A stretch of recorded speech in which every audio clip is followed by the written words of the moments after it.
Apa itu neraca? Neraca adalah laporan keuangan yang menggambarkan posisi keuangan suatu perusahaan pada saat tertentu.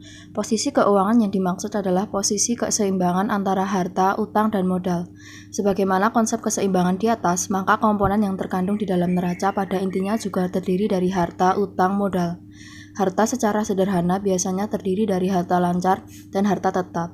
Sedangkan utang umumnya terdiri dari utang jangka pendek dan utang jangka panjang. Aktiva. Aktiva adalah semua sumber ekonomi atau nilai suatu kekayaan oleh suatu entitas tertentu dengan harapan memberikan manfaat ekonomi dan sosial yang dapat diukur dalam satuan uang. 2. Kewajiban liabilities. Kewajiban jangka panjang adalah utang-utang yang jatuh temponya lebih dari 1 tahun dan dilunasi dari sumber ekonomi lain yang bukan dari aktiva lancar. Misalnya, utang jangka panjang dari bank setelah dikurangi bagian yang jatuh tempo dalam 1 tahun. Nah, seperti inilah contoh laporan neraca. Coba diperhatikan gambar tabel neraca di bawah ini. Berikutnya adalah bentuk neraca keuangan Scontro. Laporan ini menyajikan rekening dalam dua sisi, yaitu kelompok harta di sebelah kiri dan utang serta modal di sebelah kanan. Berikut contohnya, silahkan diperhatikan. Nah, silahkan diperhatikan selanjutnya, kita akan bertemu dengan neraca bentuk STEVO.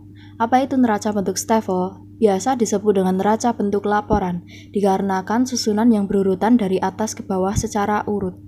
Neraca bentuk laporan tersusun secara urut dari kelompok harta paling atas hingga kelompok utang dan modal paling bawah. Selanjutnya, kita akan membahas tentang market overview. Di dalam market overview, kita akan membahas 3 hal, yaitu harta lancar, harta tetap, dan utang jangka pendek. Yang pertama adalah harta lancar. Apa itu harta lancar? Nah, harta lancar adalah harta yang tingkat likuiditasnya umumnya kurang dari 1 tahun. Misalnya kas, piutang, usaha piutang dagang, persediaan, perlengkapan, pendapatan yang masih harus diterima, beban-beban yang dibayar di muka, dan lain-lain yang dianggap kecepatan mencairnya menjadi uang dalam jangka waktu setahun. Yang kedua adalah harta tetap.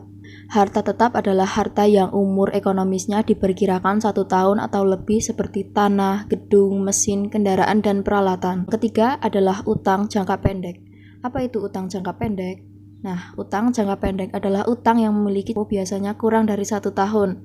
Misalnya utang usaha, utang dagang, prolongasi, balening, promis.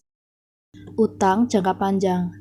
Utang jangka panjang adalah utang yang jatuh temponya 1 tahun atau lebih seperti hipotek dan obligasi. Nah, kalau tadi kita sudah melihat contoh tabel neraca keuangan, sekarang kita akan melihat pengertiannya.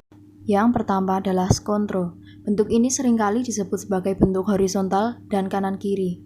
Disebut bentuk kanan-kiri karena dalam bentuk ini membagi untuk harta berada pada posisi sebelah kiri, sedangkan untuk utang dan modal pada posisi sebelah kanan.